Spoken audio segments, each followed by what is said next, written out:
ব্ৰেইনত এটা মানে স্পট পৰিছে সিজাৰ আহি পেলাই আৰু সেইটো কাৰণে হয়তো দাদাই ব্ৰেইনত আঘাত পাব এইবোৰ কথা ক'লে আৰু সেইকাৰণে আমি বহুত কথা লুকাই ৰাখিছিলোঁ দাদাক আৰু মনে মনেই থাকিলোঁ যিমান দিন থাকিলোঁ মনে মনে থাকিলোঁ যিমান পাৰো সহ্য কৰিব চেষ্টা কৰিলোঁ আৰু ইমান দিন মানে মুখখন বন্ধ কৰিয়ে ৰাখিলোঁ বুলি ক'ব লাগিব আৰু হয়তো দাদাও জানিছিলে মানে এতিয়া মই গম পাইছোঁ দাদাই জানিছিলে যে মই কোনটো এটা মেণ্টেল ষ্টেটত মই শ্ব'জ কৰিব লগা হৈছিলে এই পৰ্যন্ত মানুহে মোক দাদাই দিয়া নামটো দিয়ে চিনি পায় মানে মোক শতাব্দী বুলি কোনো নাজানে মোক কলি বুলিয়ে চিনি পায় মই এনেকুৱা জেগাত গৈ পেলাই মৰিম কোনো মানে মই প্ৰকৃতিৰ মাজত গৈ পেলাই মৰিম আৰু কোনো গম নাপাব my death will be a mystery life কি বুলি কয় মোৰ my death will be a mystery 55 to 55 ভিতৰতে মৰিম প্ৰকৃতিৰ মাজত গৈ পেলাই মৰিম প্ৰত্যেকটো কথা কেনেকৈ মিলিব পাৰে তো হ'ব লাগে আৰু যদি দোষী হয় কোনোবা দোষীয়ে শাস্তি পাব লাগে নজনাৰ কোনো কথা নাই সিদ্ধাৰ্থ হওক বা শেখৰ দা হওক সিদ্ধাৰ্থ 2014 পৰা দাদাক মেনেজ কৰিছে 2014 মই দাদাক লগ পাইছোঁ আৰু তাক মই তেতিয়াৰ পৰা চিনি পাওঁ আজি 11.5 বছৰ হৈ গ'ল তাক সি চাগে 6 মাহমান আগত আহিছে বাৰু 12 বছৰেই হ'ল তাৰ ইমান বছৰত কি ইমানখিনি পইচা কেনেকৈ গোটাব পাৰে মানে সি ইমানখিনি পইচা সি 3 কোটি টকা কেনেকৈ মানে শুনিছোঁ এতিয়া ইমানখিনি আছে বুলি তাৰ কেনেকৈ গোটাব পাৰে মানে আমি আচলতে কিমান পইচা পাওঁ চাগে কোনো নাজানে আমিতো সঁচাকৈ কচিংগাৰ হৈয়ে থাকি গ'লোঁ আৰু মানে একো নিবিচাৰিলোঁ দাদাৰ লগত গাবলৈ পাইছোঁ যে সেইটোৱে আমাৰ কাৰণে বহুত বুলি মানে আমি ভাবিলোঁ আৰু মানে পায়ো একো নাপালোঁ নিচিনা হৈ থাকিলে এতিয়া আৰু আমাক সঁচা কথা ক'বলৈ গ'লে সেইটো সেই সন্মানকণ আমি বা সেই দাদাৰ লগত থকা সময়কণহে দিয়ে দাদাৰ লগত যেতিয়া আমি থাকোঁ তেতিয়া সেইকণ আমাক ৰেচপেক্ট দিব বা ভালকৈ মাতিব তাৰ বাহিৰে আমি দাদা আঁতৰি গ'লে আমাক সঁচা কথা ক'বলৈ গ'লে মানে কি আৰু মানুহৰ নিচিনা ব্যৱহাৰ নকৰে বুলিয়ে ক'ব লাগিব ঐ তই এইটো কৰ ঐ মানে এনেকুৱা আৰু যদি কিবা কমপ্লেইনটো কৰোঁ দাদাৰ আগততো সৰ্বনাশী তেতিয়াতো আৰু কি হ'ব ঠিকেই নাই আমি যদি কেতিয়াবা কিবা অসুবিধা পাওঁ তেওঁলোককো ক'বলৈ আমাৰ ভয় লাগে কেতিয়াবা মানে এনেকুৱা হৈছে কথাই ওলাই যায় তেতিয়া দাদাৰ আগত দাদাৰ কাণত পৰে দাদাই খং কৰে তেতিয়াতো আৰু বেলেগে চিটুৱেশ্যন হৈ যায় আৰু সেই দাদাই গম পালে কি হ'ব দাদাই গম পালে মানে বহুত কথা এনেকুৱা জানিছিলোঁ যোনবিলাক কথা দাদাই গম পালে বহুত ডাঙৰ কথা হৈ যাব আৰু সেইবোৰ কথা হয়তো মানে দাদাই গম নোপোৱাকৈ গুচি গ'ল আৰু সেইবোৰ কথা আমি ক'বলৈ ভয় লাগিছিলে কাৰণ কি দাদাই তো গম পালে দাদাৰ গৰিমা বৌ জানে চবেই কৈছিলে আৰু যে দাদাৰ ব্ৰেইনত এটা মানে স্পট পৰিছে সিজাৰ আহি পেলাই আৰু সেইটো কাৰণে হয়তো দাদাই ব্ৰেইনত আঘাত পাব এইবোৰ কথা ক'লে আৰু সেইকাৰণে আমি বহুত কথা লুকাই ৰাখিছিলোঁ দাদাক আৰু মনে মনেই থাকিলোঁ যিমান দিন থাকিলোঁ মনে মনে থাকিলোঁ যিমান পাৰো সহ্য কৰিব চেষ্টা কৰিলোঁ আৰু ইমান দিন মানে মুখখন বন্ধ কৰিয়ে ৰাখিলোঁ বুলি ক'ব লাগিব আৰু হয়তো দাদাও জানিছিলে মানে এতিয়া মই গম পাইছোঁ দাদাই জানিছিলে যে মই কোনটো এটা মেণ্টেল ষ্টেটত মই শ্ব'জ কৰিব লগা হৈছিলে এটা সময়ত বা যেতিয়ালৈকে মই মনে মনে আছিলোঁ হয়তো মই তেতিয়ালৈকে মই মেণ্টেল হেৰি এটা পাই আছিলোঁ মেণ্টেল এটা কি বুলি কয় এটা টৰ্চাৰ পাই আছিলোঁ আৰু এতিয়া মই মানে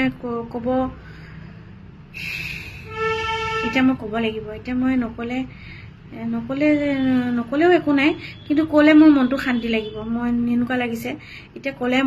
মই যেতিয়া খুলি পেলাই কথাবোৰ ক'ম তেতিয়া মোৰ মনটো অলপ ভাল লাগিব হয়তো মানে কিন্তু দাদাই গম পাইছিলে যে মোৰ লগতো বহুত পলিটিক্স হ'ল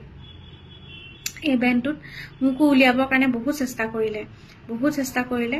আৰু দাদাই সেইটো কথা জানিছিলে মই কালি লোহিত দাক লগ পাইছিলোঁ লোহিত দাই হেনো দাদাৰ আগত কৈছিলে যে মানে মই শতাব্দীয়ে মোক বুজি পাইছিলে তাই মোক অন্তৰৰ পৰা বুজি পায় আৰু তাই বিয়ালৈ মই যাব লাগিব এনেকৈ কৈছিলে আৰু তাইক ওলাবৰ কাৰণে বহুত চেষ্টা কৰিলে, বহুত পলিটিক্স কৰিলে তাইৰ লগত, এনেকৈ কৈছিলে হেনো।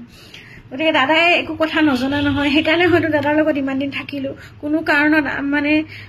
আজি পৰ্যন্ত মানুহে মোক দাদাই দিয়া নামটো দিয়ে চিনি পায়, মানে মোক শতাব্দী বুলি কোনো নাজানে, মোক কলি বুলিয়ে চিনি পায়।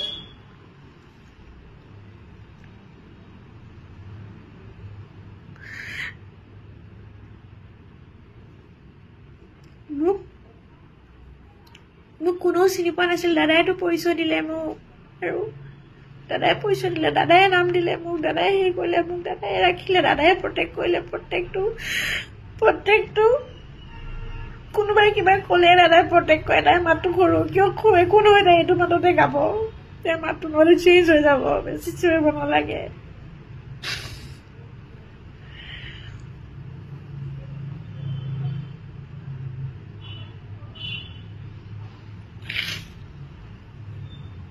মা মৰোতে, মা ঢুকুৱাৰ দিনাখনে জ্বলাই আহিছো, দাদা আহি কৈ পাইছেগে। মা ঢুকুৱাৰ পিছত মই কি কৰিম মই একো বুজি পোৱা নাছিলো, মা ঢুকুৱাৰ পিছত দাদাক ফোন কৰিছো, দাদাই ফোন কৰিছে বোলে খবৰ বোলে, কৈছে ভালে আছ? দাদা মই কি কৰিম এতিয়া, মই নাজানো মই কি কৰিম, মই একো বুজি পোৱা নাই মই কি কৰিম। তেতিয়া দাদাই কৈছিলে একো নহয়, তই কি কৰিম, তই গুচি আহ, আকৌ প্ৰগ্ৰাম আছে নহয় ইয়াতে, খানাপাৰাত প্ৰগ্ৰাম আছে, অমুক থাকে তমুক থাকে। সেয়া 21 চনৰ কথা। তেতিয়া মই আকৌ গুৱাহাটী আহিছিলো, লকডাউনৰ সময়ত মই ৰুম এৰি দিছিলো, আকৌ মই ৰুম বিচাৰি মেলি আকৌ ৰুম ললো। দাদাই আকৌ মোক সাহস দিলে। মা বেমাৰ হৈ থকা টাইমতো দাদাই মোক প্ৰত্যেকটো সময়ত বহুত বেছি, মানে এনি টাইম, মানে তেওঁ মানে মোৰ এটা সাহস আছিলে, মানে আমাৰ চবৰে, মানে তেওঁৰ লগত জড়িত থকা মানুহ জুবিন দা আছে, আমাক কোনো একো কৰিব নোৱাৰে, মানে আমি এটা মানে ভাল এটা হৈ পেলাই আমাক বেকবোন আছিলে আমাৰ। মানে মোৰ দেউতা মা ঢুকালে যেনেকুৱা লাগিব, মোৰ দেউতা জীয়াই আছে এতিয়াও, তেওঁৰ 90+ হৈ গ'ল। মোৰ মা ঢুকাওঁতে মোৰ যেনেকুৱা লাগিছিল তেনেকুৱাই দুখ লাগিছে এতিয়া মোৰ। আৰু মানে প্ৰত্যেকজন অসমীয়াই যোনটো ফিল কৰিছে, দাদাই মানে কিছুমান কথা কৈছিলে, আজি মই ক'ব বিচাৰো। দাদাই কৈছিলে, মই এতিয়া যে মানুহে গানবোৰ শুনি থাকে একো বুজি নাপায়, এনেই শুনি থাকে, কিন্তু মই যোনদিনাখন মৰিম সেইদিনাখন সেই গানবোৰৰ অৰ্থ বুজি পাব। হয়, এতিয়া গানবোৰ যে লগাই আছে যে, সেই লগালে যেন এইটো গানো মিলে দেখোন পৰিস্থিতিটোৰ লগত, এইটো গানো মিলে দেখোন, সেই তেনেকুৱা এটা পৰিস্থিতি হৈছে। আৰু ছেকেণ্ডতে কৈছিলে, কেকে ঢুকাওঁতে মই গৈছিলো, তেতিয়া কেকে ঢুকাওঁতে বহুত দুখ পাইছিল। দাদাই মোক কৈছিলে যে কেকেটো গুচি গ'ল, আৰু আমাৰ লগৰ প্ৰায়খিনিয়ে 50 এইটো হেৰিতে গুচি যায়। মানে যদি মই মৰো এই 50 to 55ৰ ভিতৰতে মৰিম,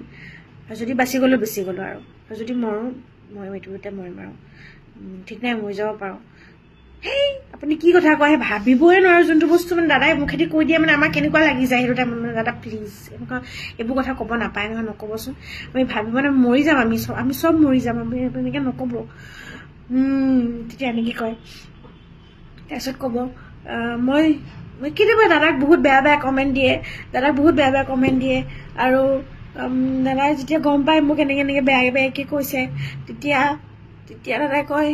হেৰি